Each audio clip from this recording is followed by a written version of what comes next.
আখলাক কাকে বলে? সাধারণত মানুষের মধ্যে এইটা কি আখলাক হিসাবে পরিচিত?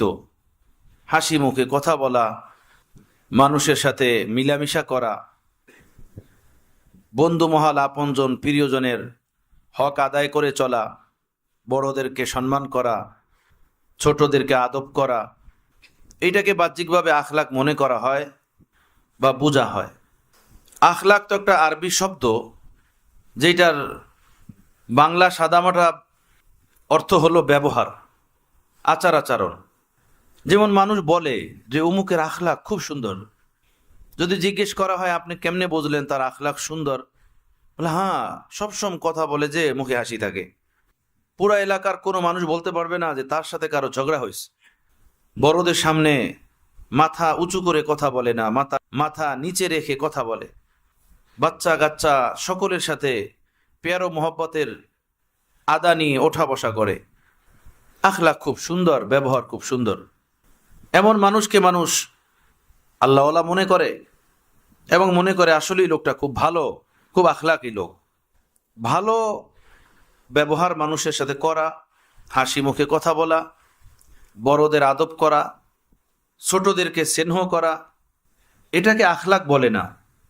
এটা আখলাকের বিশাল বড় যে এক অধ্যায়, সে বিশাল বড় অধ্যায়ের একটা সাইড মাত্র, একটা অংশ বিশেষ। আখলাক তো এক মহাসমুদ্র। সেই মহাসমুদ্রের একটা ফোঁটা বা একটা নালা, সেটা হলো এই বাহ্যিক আচার আচরণ, কথাবার্তা, ভালো সদ আচরণ, ব্যবহার।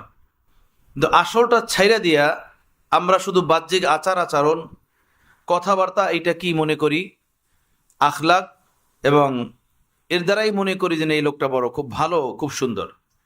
আখলাক যাকে বলে শরীয়তের পরিভাষায়, তার সারসংক্ষেপ হলো এই: একজন মানুষের হৃদয়ের জগতে, অন্তরের জগতে, দিলের জগতে নানান প্রকারের খেয়াল, ফিকির, চিন্তা, খাহেসাত পয়দা হয়। হৃদয়ের জগতে যত প্রকারের ফিকির, খেয়াল, খাহেসাত পয়দা হয়, সেই ফিকির, সেই খেয়াল, সেই চিন্তা, সেই খাহেসাতকে আখলাক বলে। এখন এই আখলাক দুই প্রকারের, আখলাকে রজিলা আর একটা হলো আখলাকে হামিদা। যদি দিলের ভিতরে খেয়াল আসে ভালো, তাহলে এটাকে আখলাকে হামিদা বলে। দিলের ভিতরে খেয়াল আসে মন্দ, তো এটাকে আখলাকে রজিলা বলে। একজন মানুষ তার দিলের ভিতরে খেয়াল আসলো যে আমি আগামীকালকে নফল রোজা রাখবো, একটা ভালো খেয়াল, এটাকে আখলাকে হামিদা বলে। আর একজন মানুষের খেয়াল আসলো যে আমি আগামীকালকে উমুকরে পিটাই করবো, একটা ধোলাই দেবো, আর একজনকে মারবে, কষ্ট দিবে, জুলুম করবে, এটাকে আখলাকে রজিলা বলে। তো দিলের জগতে যে খেয়াল, যে ফিকির, যে চেতনা, যে জজবা পয়দা হয়, সেই ফিকির, সেই খেয়াল, সেই চেতনা, সেই জজবাকে বলা হয় আখলাক। এইটা যদি ভালো হয় তো আখলাকে হামিদা বলে, ভালো আখলাক। আর এটা যদি মন্দ হয় তাহলে এটাকে আখলাকে রজিলা বলে, অর্থাৎ মন্দ স্বভাব, মন্দ আখলাক। শরিয়াতের পরিভাষায়, ওলামা বুজুর্গানের পরিভাষায়, এই আখলাককে সুন্দর বানানো, অর্থাৎ অন্তরের জগতে যে খেয়ালগুলো তৈরি হয়, যে ফিকিরগুলো আসে, সেই ফিকির, সেই খেয়াল শরিয়াতের তাবে বানানো, আল্লাহ আল্লাহ রাসূলের হুকুমের অনুগামী বানানো, এমনটাই জরুরি যেমনটা নামাজ জরুরি, যেমনটা হজ ওমরা জরুরি, রমজানের রোজা জরুরি, মালের যাকাত জরুরি। বরং জরুরিই না, এই অন্তরের জগতের যে চিন্তা, চেতনা, ফিকির, জজবা, খেয়ালাত পয়দা হয়, এইটা যদি সুন্দর না হয় তো মানুষের জীবনের বহু ক্ষেত্রে তার নামাজ, এটা নামাজ থাকে না, তার দান থাকে না, তার জীবনের বন্দিগি থাকে না, এগুলো বরবাদ হয়ে যায়, বেকার হয়ে যায়, উল্টো তার জন্য আযাব এবং শাস্তির কারণ হয়ে যায়। একজন মানুষ নামাজই পড়ল, নামাজ এক মহান ইবাদত, মহান বন্দিগি, কিন্তু তার অন্তরে রিয়াকারী খেয়াল, মানুষকে দেখানোর খেয়াল। এই জন্য সে লম্বা লম্বা সেজদা দিয়ে, লম্বা লম্বা রুকু করে, লম্বা লম্বা কেয়ামের দ্বারা নামাজ পড়তেছে, যে কেউ তাকে দেখবে তো ভাববে যে লোকটা কত সুন্দর নামাজ পড়ে, কত লম্বা রুকু দিয়ে নামাজ পড়ে, কত লম্বা সেজদা দিয়ে নামাজ পড়ে, কত কান্নাকাটি করে দোয়া মোনাজাত করে। মানুষ এটা ভাববে, মানুষ আমাকে নেককার মনে করবে, বুজুর্গ মনে করবে। তো পড়লো তো নামাজ, কিন্তু দিলের জগতের হালাত হলো এই, দিলে এখলাস নাই, লিল্লাহিয়াত নাই, বরং দিলের ভিতরে কি রিয়া, দেখলাওয়া। তো নামাজ পড়েও কোনো সওয়াব পেল, নেকি পেল? নেকি তো পেলই না, সওয়াব তো পেলই না। উল্টা মানুষের খেয়াল, মানুষকে দেখানোর ফিকির ভিতরে থাকার কারণে তার এই নামাজ না, উল্টা তার জন্য আযাবের কারণ, উল্টা তার জন্য শাস্তির কারণ হবে। এই কারণে বুজুর্গান বলেন যে আখলাক অর্থাৎ হৃদয়ের জগতে পয়দা হওয়া ওই সিফাত, ওই গুণাবলী, ওই জজবা, ওই ফিকির যা মানুষের অন্তরে আসে, তৈরি হয়, সেইটাকে আল্লাহ আল্লাহ রসুলের হুকুমের তাবে বানানো, আল্লাহ আল্লাহ রসুলের হুকুমের অনুগামী বানানো এমনটাই জরুরি যেমনটা নামাজ, রোজা, হজ, জাকাত জরুরি, বলকে ফরজ। বরং কখনো এই নামাজ, রোজা, হজ, জাকাত এগুলো বরবাদ হয়ে যায় যদি অন্তরের ওই জজবা, ফিকির, চিন্তা এটা আল্লাহ আল্লাহ রাসূলের হুকুম মতো না হয়, এইটাকে সংশোধন না করা হয়, এটার ইসলাহ না করা হয়, এইটাকে ঠিক না করা হয়। বুঝতে পারছেন কথা আপনারা? দেখেন মানুষ, আমরা যে মানুষ, মানুষ দুইটা জিনিসের নাম, একটা হলো একটা দেহ আর একটা হলো একটা রূহ। এই দুইটা জিনিসের সমন্বয় হলো একজন মানুষ। দেহ আছে, রূহ নাই, তো এটা কি মানুষ? এটা কি লাশ। রূহ আছে, দেহ নাই, এই মানুষের কোনো অস্তিত্ব নাই, এই মানুষের কোনো অস্তিত্ব নাই। তো রূহ আছে, দেহ নাই, মানুষের কোনো অস্তিত্ব নাই। দেহ আছে, রূহ নাই, এটাও মানুষ না, মানুষের অস্তিত্ব না, এটা একটা লাশের অস্তিত্ব। লাশ, লাশ মানি এটা মূল্যহীন একটা বস্তু, এর কোনো মূল্য নাই। কেন মূল্য নাই? অথচ এই মানুষটাই তো সেই মানুষ যে আধা ঘন্টা আগে সবার সাথে কথাবার্তা বলছে, হাসি তামাশা করছে, নিজের প্রপার্টি ব্যাংক ব্যালেন্স নিয়ে হিসাব নিকাশ করছে, যোগ বিয়োগ মিলাইছে, ছেলে সন্তান আব্বা আব্বা করছে, বন্ধু বান্ধব বন্ধু দোস্ত বলে ডাক দিছে, আপনজন ভাই দুলা ভাই মামা বলে ডাক দিছে। আধা ঘন্টা আগে তো এই অবস্থা ছিল তার, আধা ঘন্টা পরেই সে হয়ে গেছে লাশ। মানে এটার এখন কোনো মূল্য নেই। এখন ভাগিনা মামা বলে ডাক দেয় না, সন্তান বাবা বলে ডাক দেয় না, স্ত্রী স্বামী বলে ডাক দেয় না, বন্ধু বন্ধু বলে ডাক দেয় না। এখন কি হয়ে গেল? এখন সকলে ব্যস্ত ভিন্ন একটা বিষয় নিয়ে। সেটা কি? কেউ কবরস্থানে যাও কবর খোদার জন্য, কেউ বাজারে যাও কাফুর আনার জন্য, কেউ বাঁশবাগানে যাও বাঁশ কাটার জন্য, কেউ পানি গরম দাও গোসল দেওয়ার জন্য। এখন এই ব্যস্ততা। এখন এই প্রপার্টি তার না, এই বাংলা তার না, এই বাড়ি তার না, এখন কিছুই আর তার নাই। এখন আর কেউই তাকে ভালোবাসতে রাজি না, মহব্বত করতে রাজি না। মানে সকলেই অস্থির এই মূল্যহীন বস্তু যেটাকে আমরা লাশ বলি, আরবি শব্দ, অর্থাৎ লাশাই। এটা কোনো বস্তুই না, অর্থাৎ এর কোনো মূল্যই নেই। কেউ এখন 10 টাকা দিয়েও কিনতে রাজি না, এইটাকে কেউ 20 টাকার বিনিময়ে কেউ কিনতে রাজি না। মানে সকলে মিলে এখন এটাকে কখন গোরস্থানে নিয়ে মাটির নিচে দাফন করবে, চাপিয়ে দিবে, এই ফিকিরে সকলে মগ্ন, এই ফিকির নিয়ে সকলে মগ্ন। জলদি দৌড়াও, তাড়াতাড়ি গোসল করো, সন্ধ্যার আগে তাড়াতাড়ি দাফন করো, মিটিয়ে দাও, মাটির নিচে দাবাইয়া দাও, তাই না? বলেন, এ হলো লাশ। আচ্ছা, এই লাশটা লাশ হলো, অথচ আধা ঘন্টা আগে সে একজন জিন্দা মানুষ ছিলেন, এখন লাশ হয়ে গেল। লাশ হওয়ার পরে তার পরিবর্তনটা কি হলো বলেন? তার হাত পাও কি নাই? তার চোখ কি নাই? কান কি নাই, মাথা কি নাই, দেহ বডি কি নাই? সবই তো আছে। তো নাই কি? রুহ। কি নাই? রুহ।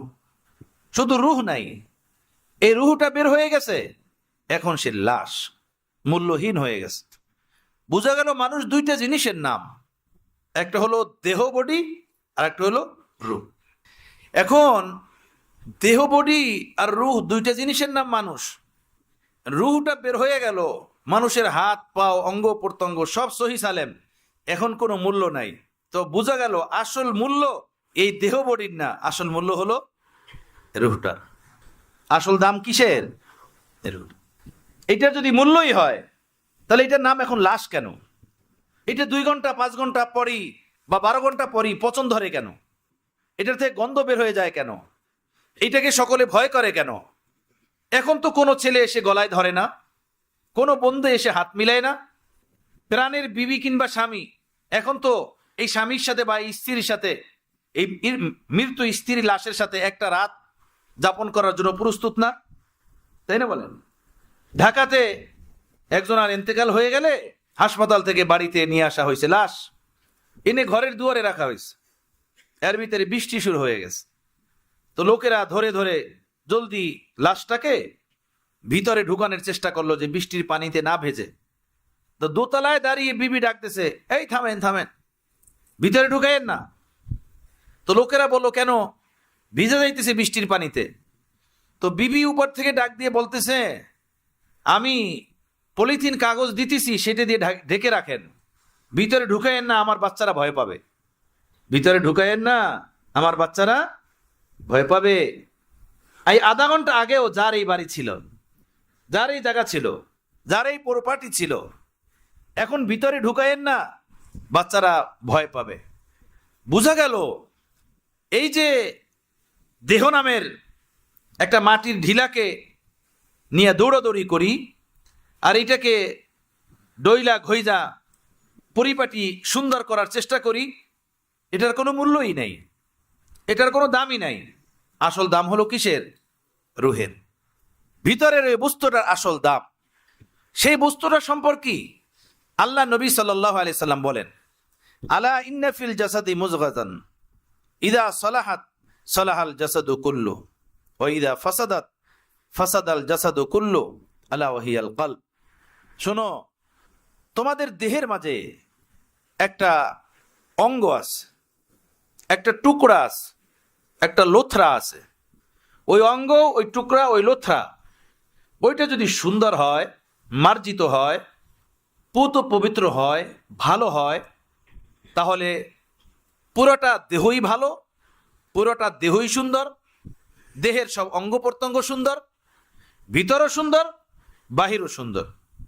আর ওই লোথরাটা, ওই টুকরাটা, ওই অঙ্গটা, ওইটা যদি খারাপ হয়ে যায়, ওইটা যদি নষ্ট হয়ে যায়, তো পুরা দেহ নষ্ট, অঙ্গ প্রত্যঙ্গ নষ্ট, ভিতর নষ্ট, বাহির নষ্ট। এরপর আল্লাহ নবী বলেন, আলা ওয়াহিয়াল কলব, শোনো, সেটা হলো তোমাদের হৃদয়, তোমাদের অন্তর, তোমাদের দিল, তোমাদের আত্মা। সেই দিল, আত্মা, অন্তর, রূহ, এইটা যদি সুন্দর হয় তো মানুষটা সুন্দর, এইটা যদি ভালো হয় তো মানুষটা ভালো, এটা যদি নুরানি হয় তো মানুষটা নুরানি, এইটা যদি আখলাকি হয় তো মানুষ আসল আখলাকি। আর এইটা যদি অসুন্দর হয়, কালিমাযুক্ত হয়, তো মানুষটা অসুন্দর, মানুষটা কালিমাযুক্ত। এইটা যদি ময়লাযুক্ত হয় তো মানুষটা ময়লাযুক্ত। এইটা যদি আখলাক চরিত্রহীন হয় তো পুরা মানুষটাই আখলাক চরিত্রহীন। সেটা হলো মানুষের দিল, মানুষের রূহ, মানুষের আত্মা। বুঝেছে ভাইয়েরা? দেখেন, একটা হলো মানুষের দৈহিক সৌন্দর্যতা, আর একটা হলো মানুষের রুহের সৌন্দর্যতা। দুইটা দুই জিনিস, ভিন্ন ভিন্ন বস্তু। দৈহিক সৌন্দর্যতা কাকে বলে বলেন? একটা মানুষের গায়ের রং সুন্দর, তাই না? বলে যে অনেক সুন্দর লোকটা। একটা মানুষের অঙ্গ প্রত্যঙ্গের কাটিং খুব সুন্দর, দেখে বলে যে মাশাআল্লাহ, হাত পায়ের আঙ্গুল খুব সুন্দর। চোখ দুইটা খুব সুন্দর, দেখে বলে চোখ দুইটা খুব সুন্দর। ঠোঁট, কান, নাক, ভুরু, মাথার চুল, ললাট, সিনা, পুরা দেহ বডির একটা সৌন্দর্যতা আছে।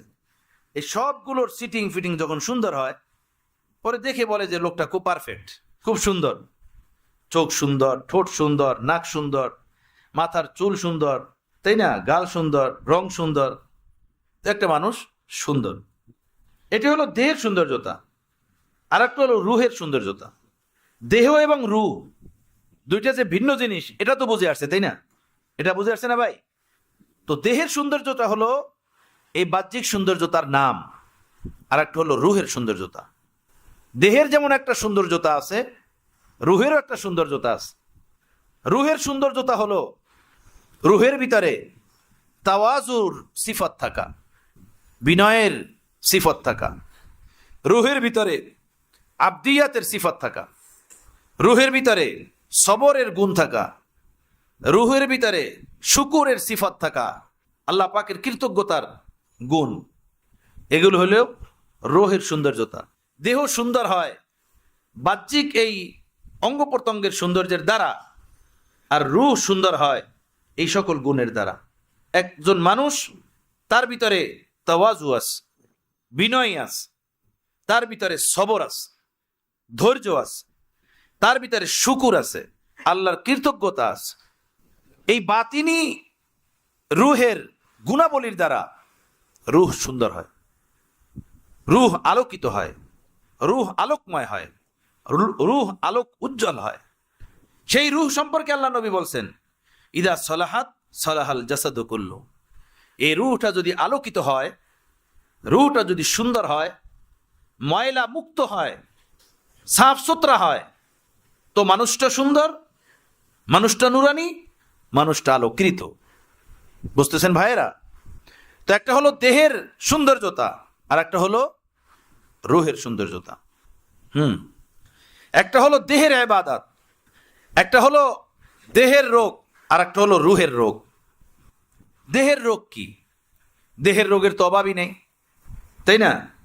দেহের রোগ সম্পর্কে তো আমরা 20টা সিরিয়াল ধরে বলে দিতে পারবো। মাথা ব্যথা, পেট ব্যথা, কান ব্যথা, দাঁত ব্যথা, হাত ব্যথা, যত জগতের ব্যথা, তাই না? সব দেহের রোগ। জ্বর দেহের রোগ, কত রকমের সমস্যা আছে, এগুলো দেহের রোগ। দেহের ভিতরে যেভাবে রোগ হয়, আর মানুষ দুইটা জিনিসের নাম, দেহ এবং রুহ, ঠিক মানুষের রুহের ভিতরে রোগ হয়। দেহের রোগ হলো জ্বর হওয়া, মাথা ব্যথা হওয়া, ডায়াবেটিক্স হওয়া, কোলেস্ট্রল হওয়া, এই ধরনের নানান রোগে আক্রান্ত হওয়া, এটা হলো দেহের রোগ। আর একটা হলো রুহের রোগ। রুহের রোগ কি? রুহের ভিতরে তাকাব্বুর থাকা, অহংকার, কাউকে সে পাত্তা দেয় না, সবার থেকে নিজেকে ভালো এবং নুরানি এবং আল্লাহওয়ালা মনে হয়। কারো কথা ভালো লাগে না, কারো বয়ান ভালো লাগে না, কারো মাল ভালো লাগে না। হামচুমারে দিগারে নিস, আমার থেকে ভালো কে বোঝে, আমার থেকে সুন্দর বুদ্ধি কার আছে। যে কাউকে অসম্মান করে, তুচ্ছতাচ্ছিল্যর সাথে যে কারো আলোচনা করে, আকাবে রাস্তা বুজুর্গ বড়, কাউকে ভক্তি করে না, শ্রদ্ধা করতে জানে না, অহংকারের দ্বারা অন্তরটা একদম পরিপূর্ণ, এটা হলো রুহের রোগ।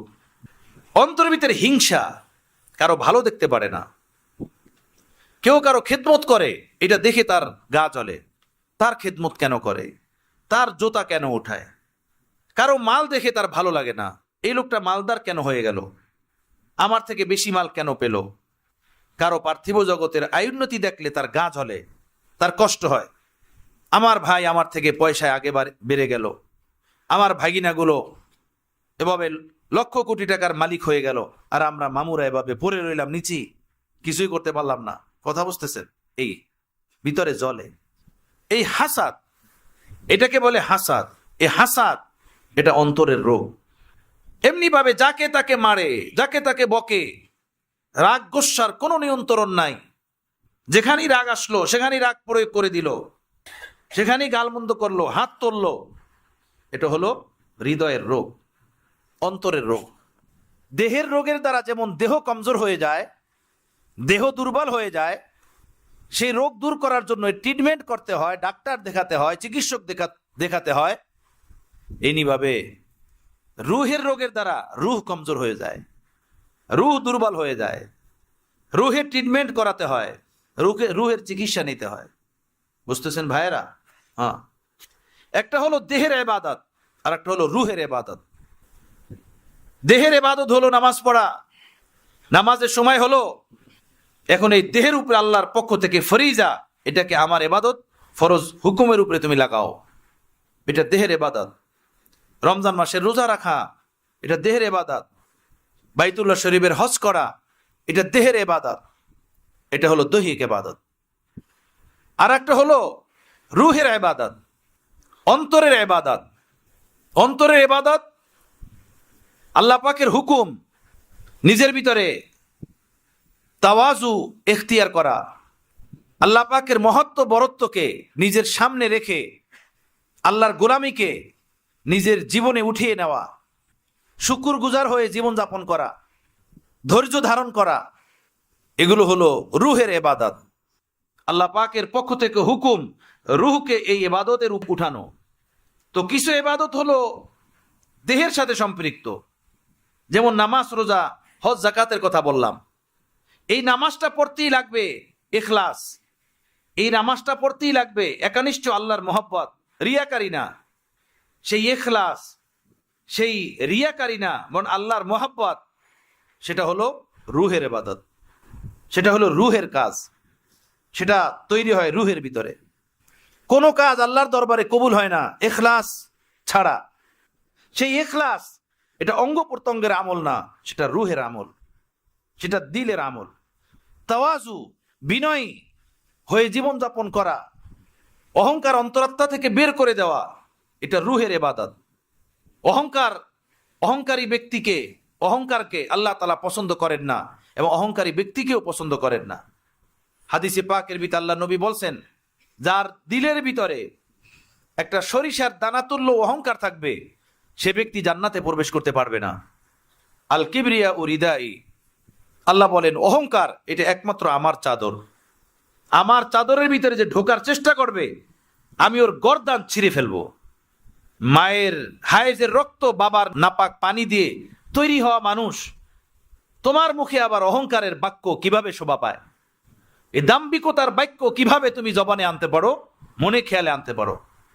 এজন্য আল্লাহ তাআলা বলছেন হাদিসে কুদসির ভিতরে যে অহংকার হলো আমার চাদর, এই অহংকারের ভিতরে যে ঢুকতে চেষ্টা করবে, এই আমার চাদরের ভিতরে যে ঢুকতে চেষ্টা করবে, আমি তাকে ছিঁড়ে ফেলব।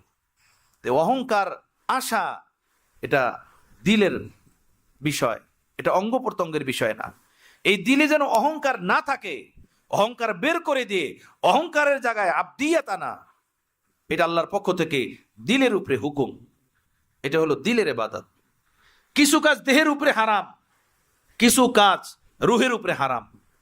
যেমন মিথ্যা জবান দিয়ে বলা যাবে না, মানুষ মিথ্যা জবান দিয়ে বলে, এটা হারাম। মানুষ গীবত জবান দিয়ে করে, এটা হারাম। মানুষ কুদৃষ্টি চক্ষু দিয়ে করে, এটা হারাম। মানুষ হারাম খায় জবান দিয়ে, কামায় হাত দিয়ে, চলে পাও দিয়ে, এটা হারাম। এটা অঙ্গ প্রত্যঙ্গের উপরে হারাম। কিছু কাজ রুহের উপরে হারাম, কথা বুঝতেছেন? অন্তরাত্মার উপরে হারাম। রিয়াকারী এটা অন্তরাত্মার উপরে হারাম। অহংকার অন্তরাত্মার উপরে হারাম। হিংসা অন্তরাত্মার উপরে হারাম। বেসাবরি অন্তরাত্মার উপরে আল্লাহর পক্ষ থেকে হারাম, এটা করা যাবে না। কথা বুঝতেছেন বন্ধুগণ? হ্যাঁ। এখন এই জিনিস যখন বুঝলেন, এখন বোঝেন রুহের আহমিয়াত কি, রুহের গুরুত্ব কি।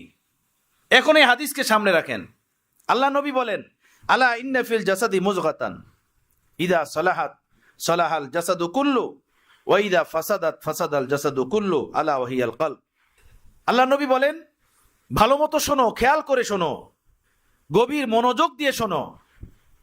তোমাদের দেহের ভিতরে একটি টুকরা আছে, সেই টুকরাটা যদি সুন্দর হয় তো তোমার দেহটা সুন্দর, সেই টুকরাটা যদি অসুন্দর হয় তো দেহটা অসুন্দর। এরপরে আবার বললেন, মনোযোগ সহকারে শোনো, আলা ওয়া হিয়াল কলব, সেই টুকরাটা হলো তোমাদের রূহ, তোমাদের অন্তর, তোমাদের হৃদয়, তোমাদের দিল।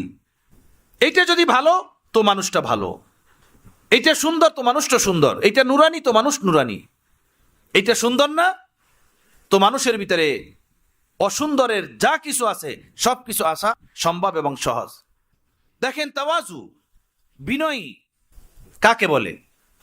ওই যে আমি বললাম শুরুতে, একজন মানুষ যদি কারোর সাথে হাসি মুখে কথা বলে, মিষ্টি ভাষায় কথা বলে, লোকে বলে লোকটা বড় আখলাকি, বড় বিনয়ী, বড় তাওয়াজু, তার ভিতরে শরাফত অনেক, কিন্তু দেখা যাবে তার এই তাওয়াজু, তার এই বিনয়ী, তার এই আখলাক নিজের স্বার্থ পর্যন্ত সীমাবদ্ধ। স্বার্থের ব্যাঘাত ঘটলে সাথে সাথে সে সাফ হয়ে যায়। তখন সেখানে তাওয়াজু এবং তাওয়াজুর নাম গন্ধ বাকি থাকে না। এই মিষ্টি ভাষায় কথা বলা, নরম ভাষায় কথা বলা, কারোর সামনে ঝুঁকে যাওয়া, যতক্ষণ তার স্বার্থ আছে, যতক্ষণ পর্যন্ত তার স্বার্থ উদ্ধার হবে ততক্ষণ।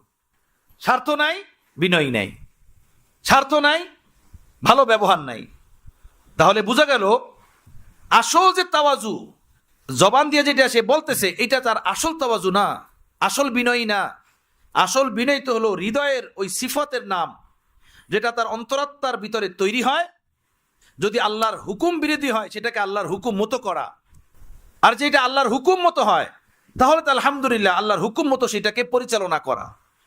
তো নিজের স্বার্থ উদ্ধার হইলে মিষ্টি ভাষায় কথা বলা, নিজের স্বার্থ উদ্ধার না, সেখানে গরম ভাষায় কথা বলা, এটাকে তাওয়াজু বলে না, এটাকে বিনয় বলে না, স্বার্থপরায়ণতা বলে। স্বার্থ যেখানে, সেখানে খুব সে মিষ্টিভাষী। যেখানে স্বার্থ নাই, তার থেকে দুর্ব্যবহারকারী আর কাউকে পাওয়া যাবে না।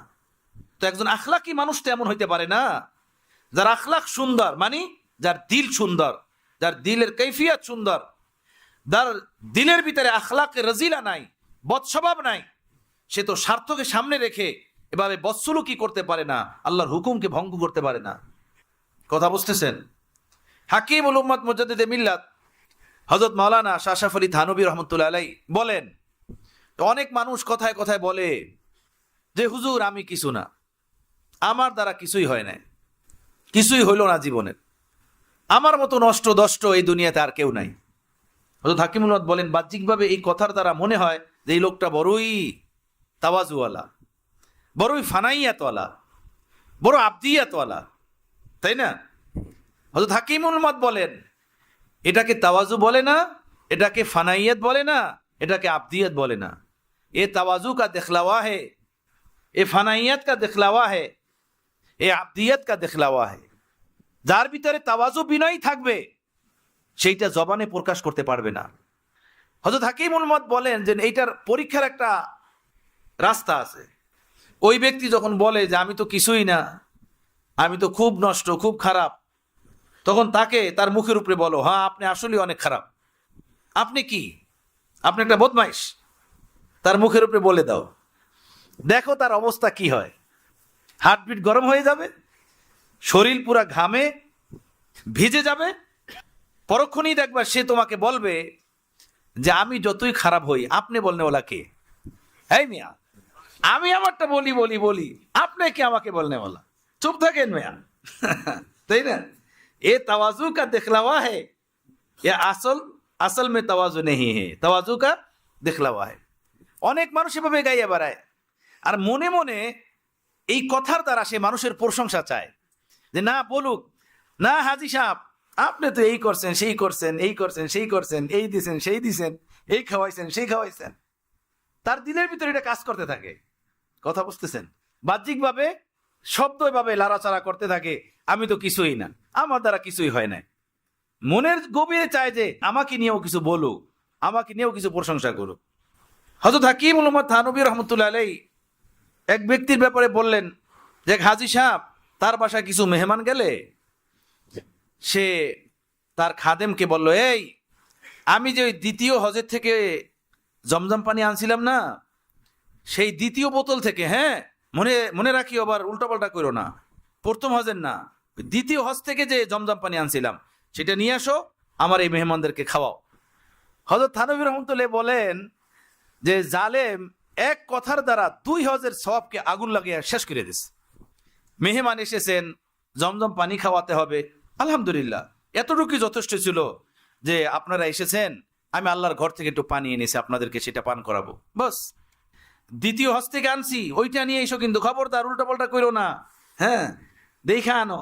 এটার বলার মানে কি? বলার মানে হলো এটা বুঝানো যে আমি হজ 2 বার করছি, 2 হজ করছি। কথা তো একটাই, কিন্তু কোথায় বললো, কিভাবে বললো?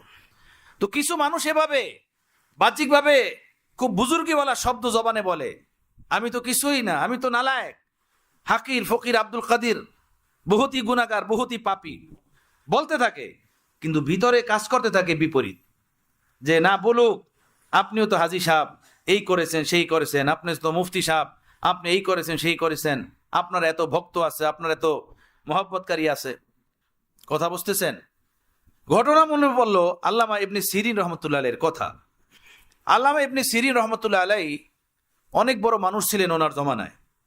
একবার ওনার এক ছাত্র ওনার খিদমত করতে গিয়ে বললেন, হুজুর, এত মানুষ আপনার ভক্ত, এত মানুষ আপনাকে মহব্বত করে, ভালোবাসে, আমার এটা বিশ্বাস, আপনি যদি নবুয়তির দাবি করেন তো অনেক মানুষ আপনার এই নবুয়তির দাবিকে মেনে নিবে এবং আপনাকে নবী বলে স্বীকার করবে। তো আল্লামা ইবনে সিরিন রহমতুল্লাহ আলাইহি এই ছাত্রের দিকে বড় চোখ বড় করে দেখলেন, যিনি আল্লাহ, আমার এই ছাত্র কি বলে, আমাকে নবুয়তি দাবি করার পরামর্শ দিতেছে। তা আমি বললাম যে তুমি কি বলো, এটা তুমি এই কথা বললা, তোমার এইটার উত্তর সময় মতো দেবো, যাও, এখন দেব না, জমানা পার হয়ে গেছে। ওই ছাত্র খাদেমকে নিয়ে আল্লামা ইবনে সিরিন রহমতুল্লাহ আলাইহি শামের সফরে গেছেন। যে বাসায় রাত্রি যাপন করলেন, ভোর রাত্রে আল্লামা ইবনে সিরিন রহমতুল্লাহ আলাইহি ঘুম থেকে জাগলেন, জেকে খাদেমকে বললেন, যাও পানি নিয়ে আসো, তাহাজ্জুদ পড়বো, তাহাজ্জুদের সময়। খাদেমও ঘুম থেকে উঠে বসলো, দেখলো যে বাহিরে প্রচন্ড বেগে বৃষ্টি হচ্ছে, ঝড় ও বৃষ্টি, আর শীতের মৌসুম, ফুল শীত। খাদেম বেচারাকে খুব ধরছে অলসতায়। খাদেম বেচারা পানি আনা বাদ দিয়ে আল্লামা ইবনে সিরিনের সাথে কথাবার্তায় আলাপচারিতার ভিতরে লেগে গেছে। সে আল্লামা ইবনে সিরিন রহমতুল্লাহ আলাইহিকে বলতেছেন, হুজুর, আমরা মুসাফির মানুষ, সফরের কারণে আমাদের শরীর ক্লান্ত শ্রান্ত, এই ঝড় বৃষ্টির মৌসুম, ঠান্ডা হাওয়া, এর ভিতরে ঠান্ডা পানি দিয়ে উজু করা কত কষ্ট, তাহাজ্জুদ নামাজ নফল, সাথে সাথে আপনি মুসাফির, আপনার বয়স বেড়ে গেছে, এত কষ্ট করার কি দরকার? এই ধরনের নানান গপসপ আল্লামা ইবনে সিরিন রহমতুল্লাহ আলাইহির সাথে ওই খাদেম বেচারা জড়িয়ে দিয়েছে। আর আল্লামা ইবনে সিরিন রহমতুল্লাহ আলাইহিও তার সাথে এক একটা কথা বলতেছেন।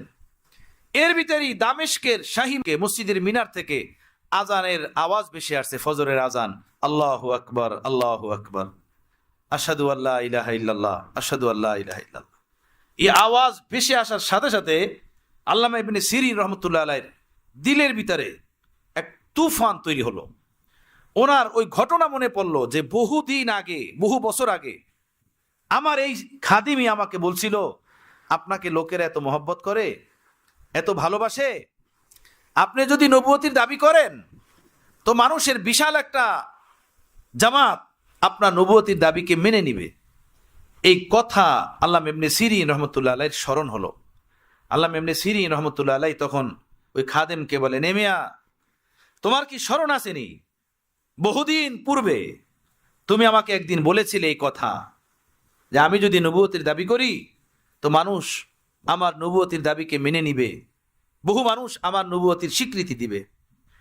মিয়া শোনো, আমি যদি নবুয়তির দাবি করতাম তো আমার নবুয়তির দাবির স্বীকারোক্তি তুমি আমার খাদেম হওয়ার কারণে সর্বপ্রথম তুমিই দিতা, তুমি আমার খলিফা হইতা, তুমি আমার প্রথম উম্মত হইতা, তাই না? কারণ তুমি আমাকে নবুয়তি দাবি করার পরামর্শ দিছিলা, আর তুমি আমার খাদেম।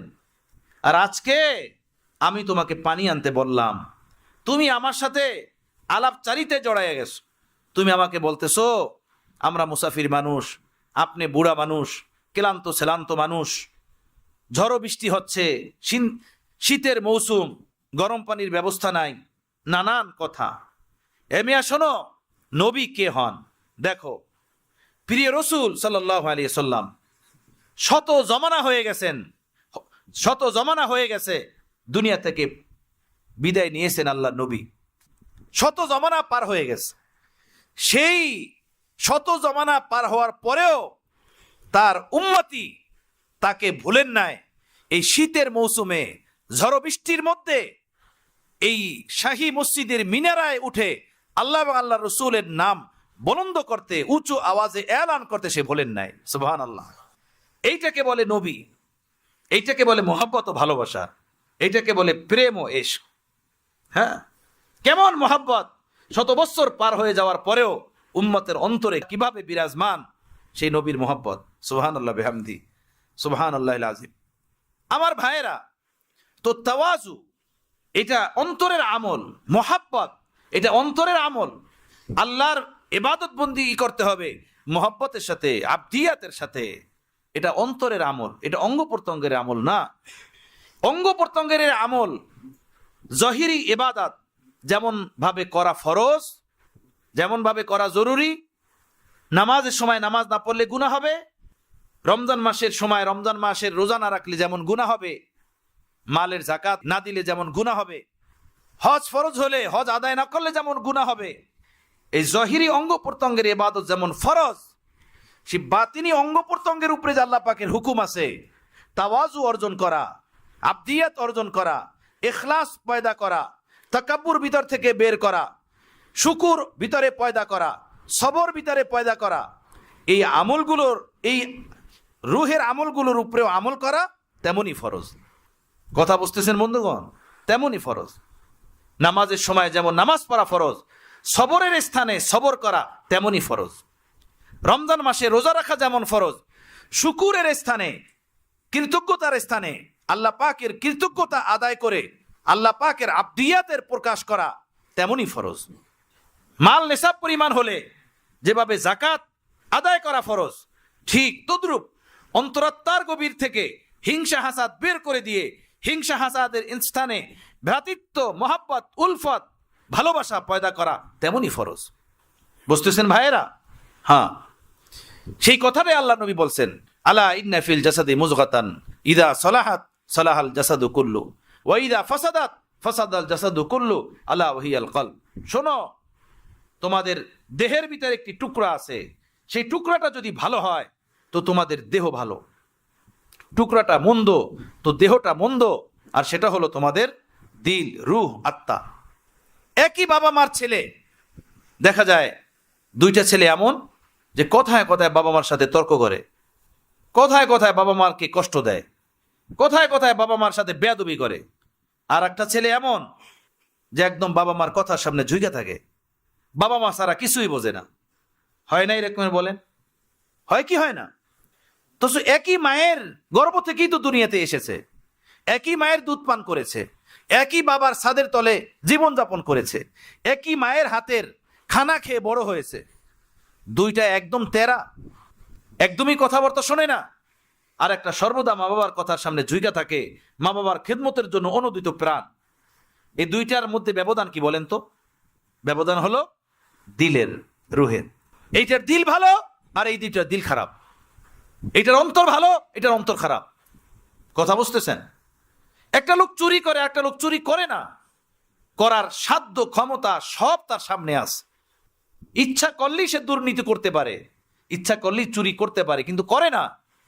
আর একটা লোক সে খোঁজে কোথায় দুর্নীতি করবে, কারটা চুরি করবে, কারটা মারবে, কখন মারবে, কিভাবে মারবে, সে খুঁজা খুঁজা চুরি করে, খুঁজা খুঁজা দুর্নীতি করে। আর একটা লোকের সামনে দুর্নীতির রাস্তা খোলা, চুরির পথ খোলা, কিন্তু সে চুরি করে না, সে দুর্নীতি করে না। দুইটা মানুষের মধ্যে ব্যবধান কি বলেন? শুধু রুহের ব্যবধান। এইটার রুহ ভালো, এইটার রুহ খারাপ। এইটার দিল ভালো, এইটার দিল খারাপ। এইটার রুহ নুরানি, এইটার রুহ হলো কি? অন্ধকার যুক্ত, ময়লা যুক্ত। বুঝতেছেন ভাইয়েরা? এই যে রুহ, এই যে দিল, এই দিল রুহ এভাবেই আলোকিত হয় না, আলোকুজ্জ্বল হয় না, আলোকময় হয় না। এটাকে মানুষ করার জন্য মুজাহাদা করতে হয়, মেহনত করতে হয়, শ্রম দিতে হয়। হায়, এই লাশ যেটার নাম, সেইটাকে পরিপাটি করার জন্য সপ্তাহে 3 বার শ্যাম্পু দেওয়ান লাগে, না হয় একবার তো অবশ্যই দেওয়ান লাগে। মাথার চুল আশ্রান যায় না, জট পড়ে যায়, দাড়ি আশ্রান যায় না, গিট্টা পড়ে যায়, তেল দিতে হয়, মালিশ করতে হয়, সোনো পাউডার দিতে হয়, পারফিউম লাগাতে হয়, দেহ থেকে বদবু, ব্রাশ করতে হয়, মুখ থেকে বদবু, নাক পরিষ্কার করতে হয়, নাকে বদবু, কান পরিষ্কার করতে হয়, কানের ভিতরে বদবু, কথা বুঝতেছেন? এর বদবু, এর ময়লা দূর করার জন্য প্রতিদিন সাবান, প্রতিদিন গোসল, প্রতিদিন ধৌত করা, আরো কত কিছু বাহ্যিক রং তামাশা ব্যবহার করা, অথচ এটার কোনোই দাম নাই, কোনোই মূল্য নাই। এটার জন্য এত মেহনত আমার ভাইয়েরা। আর যেটা হলো রূহ, যেটা হলো মূল ও আসল, যেটা ময়লা হয়ে যায়, গান্দা হয়ে যায়, কিংবা নুরানি হয়, সেটার উপরে কোনোই মেহনত নাই, সেটাকে ঠিক করার কোনোই জজবা নাই, সেটাকে পরিপাটি করার কোনোই ফিকির নাই, তার মেহনতের কোনো রাস্তা খোলা নাই, তার মেহনতে সব রাস্তা বন্ধ, এটাকে মানুষ করার কোনোই ফিকির নেই। বুঝতেছেন ভাইয়েরা? অথচ ওইটা যদি মানুষ না হয়, ভিতরেরটা যদি সুন্দর না হয়, তো পুরা মানুষটাই অসুন্দর, পুরা মানুষটাই গান্দা। এই বিষয়টা আল্লাহ নবী বুঝাইতে চাইলেন, বলতে চাইলেন যে তোমাদের ভিতরকে সুন্দর করো, ভিতরকে আলোকিত বানাও, ভিতরকে নুরানি বানাও, ভিতরের জিনিসটাকে মানুষ বানানোর জন্য মুজাহাদা করো, মেহনত করো। আম্বিয়ায়ে কেরাম, আউলিয়ায়ে কেরাম, মাশায়েখে এজাম, তারা ভিতরের বস্তুটাকে মানুষ বানানোর জন্য ফিকির করে গেছেন, মেহনত করে গেছেন। প্রিয় রাসূল দুনিয়াতে আসার আগে এই আবু বকর, ওসমান, ওমর, হায়দার আর জুমলায় সাহাবায়ে কেরাম রিজওয়ানুল্লাহি তাআলা আলাইহিম আজমাইন, এই দেহ বিশিষ্ট, হাত পা বিশিষ্ট এক মানুষ ছিলেন, কিন্তু কুফরে ঢাকা, জুলমাতে ঢাকা, অন্ধকারে ডুবা। সেই মানুষগুলোই প্রিয় নবীর পরশে এসে যখন বসলেন আর প্রিয় নবী তাদেরকে তরবিয়ত দিলেন, তাদের অন্তরটাই পরিবর্তন হয়েছে, আর কিছু পরিবর্তন হয় নাই। অন্তর যখন পরিবর্তন হয়েছে, সেই জাহিলিয়াতের অন্ধকারে নিমজ্জিত মানুষগুলো তারা সোনালী মানুষে পরিণত হয়ে গেছে, স্বর্ণের মানুষ হয়ে গেছে। সারা দুনিয়ার মানুষের জন্য তারা মডেল হয়ে গেছে, সারা দুনিয়ার মানুষের জন্য তারা নমুনা হয়ে গেছেন, পথ প্রদর্শক হয়ে গেছেন। সুবহানাল্লাহ বিহামদি। দিল বানায় গেছেন তাদের, অন্তর বানায় গেছেন তাদের। কথা বুঝতেছেন? খলিফাতুল মুসলিমিন, গায়ের জামা তালিওয়ালা, আকলে ধরে, বুঝে আসে, শুধু এক তালি না 17 তালি লাগানো, এক তালি না 17 তালি লাগানো।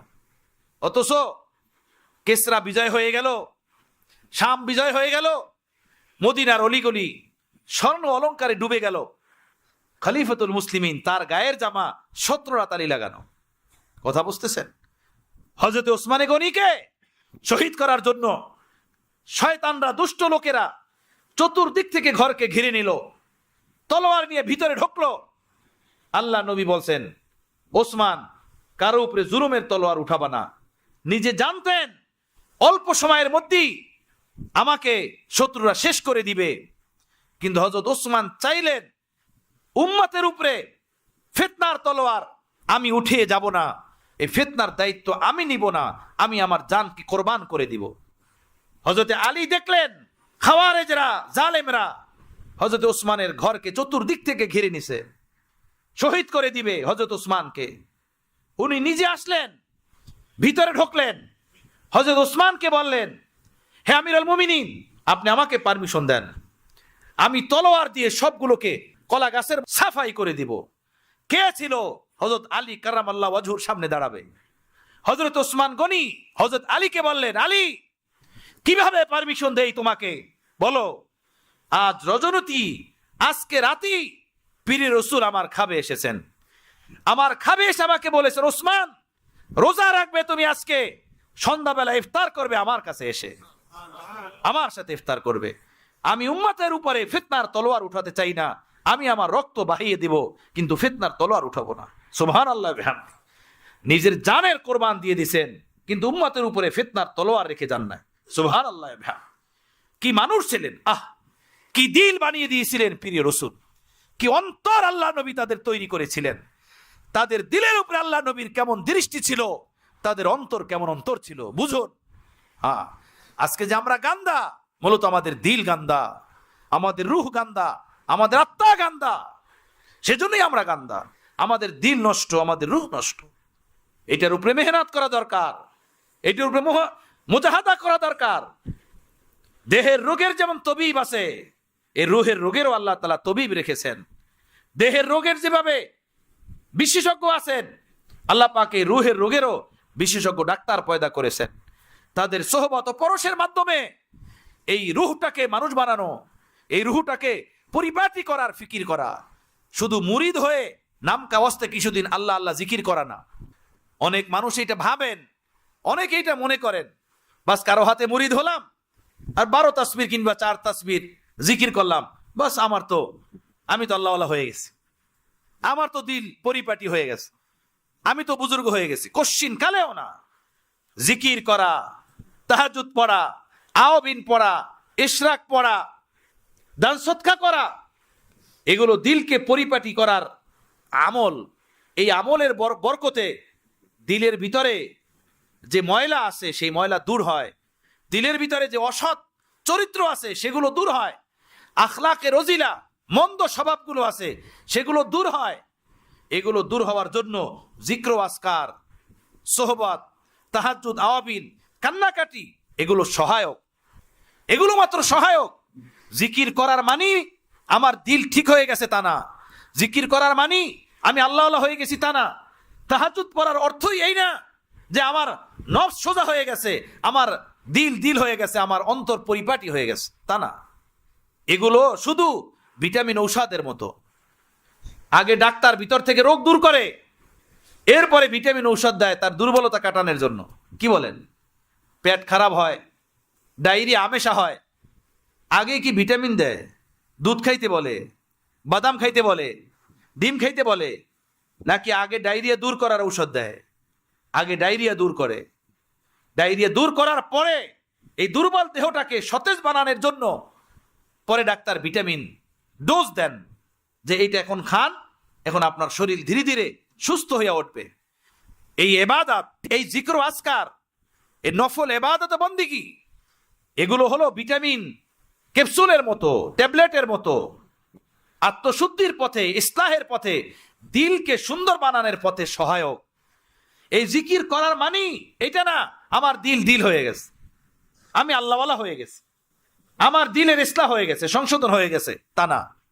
হ্যাঁ, এই দিলটাকে সংশোধন করার জন্য, দিলটাকে সুন্দর বানানোর জন্য এরকম সুন্দর মানুষের দীর্ঘ সোহবত, সান্নিধ্য, পরশ, তরবিয়াত লাগে, ঘষা মাজা লাগে। কথা বুঝতেছেন? ডলা লাগে। লোহার উপরে যখন জং বেশি পড়ে তখন ওইটারে মেশিন দিয়ে পরিষ্কার করতে হয়। ওই লোহা আগুনে ঢুকায়া এরপরে পিটায়া ওর জং দূর করতে হয়। আমার বন্ধুগণ, এই রুহের উপরে সেভাবে মেহনত লাগে, মুজাহাদা লাগে, নুরানি নজরের তাওয়াজ্জু লাগে, দৃষ্টি লাগে, সোহবত লাগে। এরপরে দিল হয়, রুহ হয়, আত্মা হয়, আলোকিত হয়। এর ভিতরে সবর আসে, শুকুর আসে, এহসান আসে, আবদিয়াত আসে, ইখলাস আসে, মারিফত আসে, দর্দ গম আসে। অন্যথায় এর ভিতর থেকে হিংসা, এর ভিতর থেকে হাসাদ, এর ভিতরে থাকে কিনা, এর ভিতরে থাকে বগজ, এর ভিতরে থাকে তাকাব্বুর, এর ভিতরে থাকে হুব্বে দুনিয়া, এর ভিতরে থাকে শাহওয়াত। এগুলো সব তার ভিতরের রোগ। কথা বুঝতেছেন ভাইয়েরা? আল্লাহ তাআলা আমাদেরকে বোঝার তৌফিক দান করেন, আমলের তৌফিক দান করেন। দেহের রোগ মানুষকে কোথায় নিবে? কবরস্থানে নিবে। হয় বাঁচত 10 দিন আগে মারা গেল, এই তো 10 দিন পরে মরতো, 10 দিন আগে মরলো। দেহের রোগ কবরস্থান পর্যন্তই নিবে, কিন্তু রুহের রোগ জাহান্নাম পর্যন্ত নিবে, জাহান্নাম পর্যন্ত। আমার, আপনার, আমাদের সকলের এই ফিকির করা উচিত, চিন্তা করা উচিত যে দৈহিক রোগের শেফার জন্য এত দৌড়ঝাঁপ, তো রুহের রোগের শেফার জন্য কিছু করা উচিত কিনা, কিছু মুজাহাদা মেহনত করা দরকার কিনা। ভাইয়েরা, আল্লাহ সেই ফিকির জজবা আমাদের অন্তর ভিতরে পয়দা করেন। ওয়া আখিরু দাওয়ানা আনিল হামদুলিল্লাহি রাব্বিল আলামিন।